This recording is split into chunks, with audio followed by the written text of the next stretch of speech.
Por último, para encerrar nossa matéria de hoje, nós temos a carta de Paulo, a escrita de Paulo a Filemon. A escrita de Paulo a Filemon é um pedido pessoal. Olha só que coisa linda, né?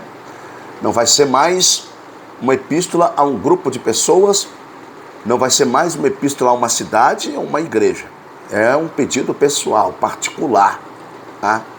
Não é uma carta pastoral, como foi a Tito e como foi a Timóteo, de cunho pastoral, mas é uma epístola pessoal. Por que pessoal? Né?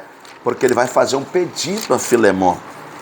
E o que mais é importante entendermos aqui, né, sobre o livro de Filemon, olha que coisa linda que nós descobrimos no livro de Filemon, né, é que ele tem apenas um capítulo, formado por 25 versículos.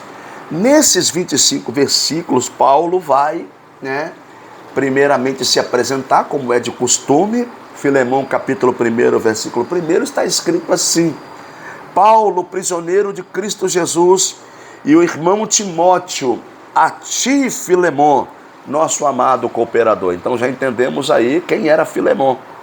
Filemon era uma pessoa que se converteu ao cristianismo e passou a ser um cooperador na obra de Deus. Sendo esse cooperador, Paulo vai lhe fazer um pedido particular, né? Um pedido não mais voltado à obra, entenda bem, não é um pedido voltado para a obra. É claro que vai surtir um efeito na obra, vai surtir um efeito na salvação de almas, mas o pedido é um pedido particular. Olha bem, diferente de outras epístolas, nesse caso, Paulo escreve a um amigo e cooperador na fé chamado Filemon para fazer um pedido pessoal e muito especial. Paulo pede a Filemon que receba de volta o escravo Onésimo, escravo Onésimo, né? Esse escravo Onésimo havia fugido da sua casa.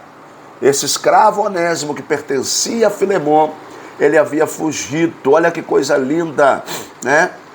E nesta fuga, o que acontece com ele nessa fuga? Ele conhece o Evangelho de Cristo. Ele se converte ao Evangelho de Cristo.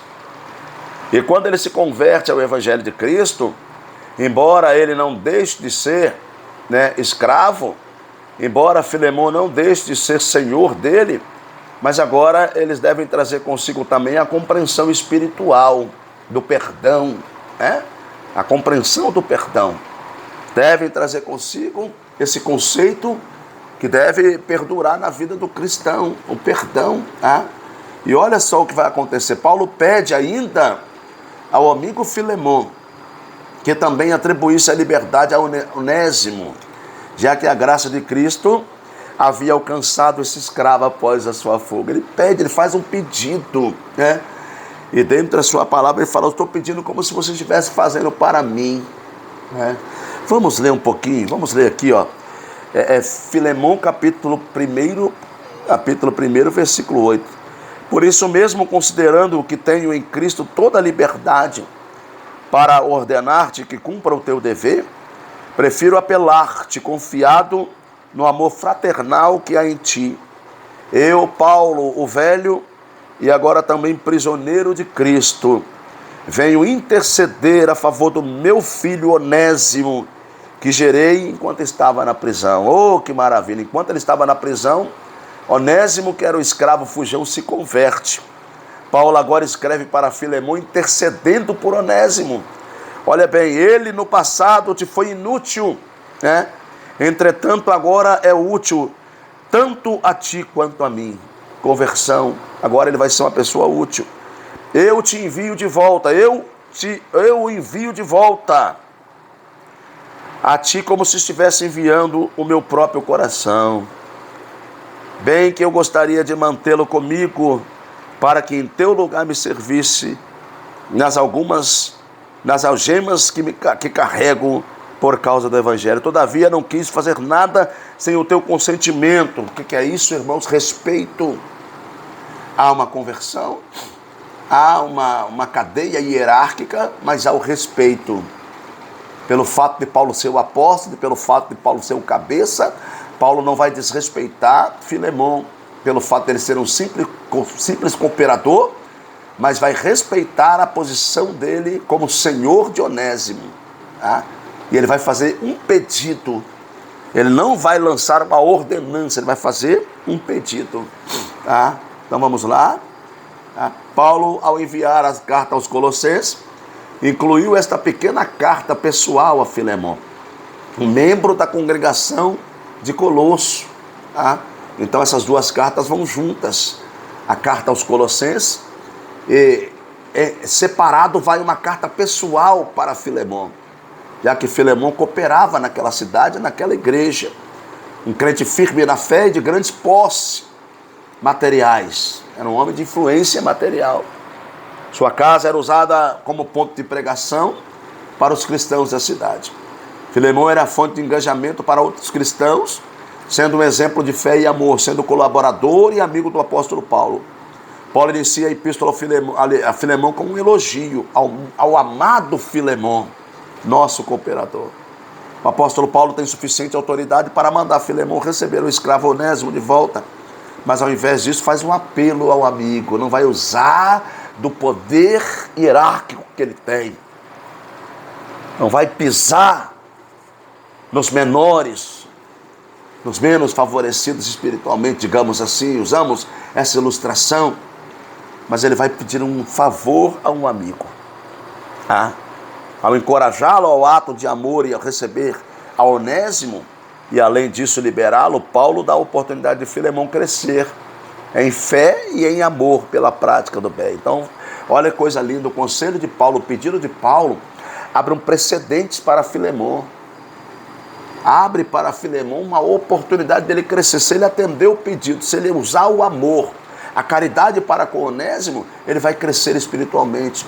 Se ele repudiar isso, se ele resignar isso, se ele não aceitar isso e usar a tua autoridade terrena, tudo bem, ele vai usar a tua autoridade terrena, mas espiritualmente ele não vai crescer. Não vai porque ele não colocou em prática o amor, a caridade, a empatia que nós precisamos colocar. Então esta daqui não deixe de ser também uma oportunidade de Filemon crescer na fé, crescer espiritualmente. Tá? O apóstolo de Paulo se baseia no fato que ele mesmo considera Onésimo como filho que foi gerado nas suas algemas. Antes, Onésimo apenas servia a Filemon nas coisas materiais. Agora, como servo de Cristo, estava pronto para servir nas coisas espirituais e de valor eterno. Como vimos anteriormente, Filemon tinha um escravo, Onésimo, que havia fugido, mas junto a Paulo se convertera ao Senhor. Assim, Paulo pede a Filemon que o receba de volta, não como escravo, mas como irmão. A carta de Filemon evidencia os efeitos sociológicos e ressocializadores do Evangelho de Cristo Jesus. Os efeitos sociológicos. O Evangelho de Cristo proporciona um efeito social. Não é simplesmente dizer que aceitou a Cristo e levar uma vida social desregrada, de qualquer jeito, não. Ele produz um efeito social e também ele ressocializa o ser humano. O que é isso? Aquele que andava errado não anda mais, aquele que roubava não rouba mais, que se prostituía não se prostitui mais, que usava drogas não usa mais. Por quê? Porque o Evangelho de Cristo ressocializa o ser humano, traz o ser humano, forja o ser humano a um caráter espiritual, a um caráter diferente, a uma conduta diferente. É isso que o Evangelho de Cristo proporciona e é isso que Paulo estava querendo transmitir, falar a Filemon que aconteceu na vida de Onésimo. Deus abençoe a todos vocês.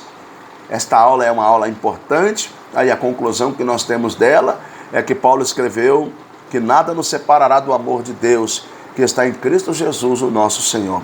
É o mesmo que sofreu ao amor de Cristo e ainda em prisões trabalhou para que as igrejas fossem aperfeiçoadas e fortalecidas. Mesmo preso, Sempre houve alegria no coração de Paulo, pois ele entendeu que os soldados ouviam seu testemunho e percebeu que muitos irmãos, a partir da sua prisão, se sentiram encorajados a abraçar o Evangelho de Cristo Jesus. Em tudo demos graças sempre a Deus. Deus vos abençoe ricamente, no nome de Jesus.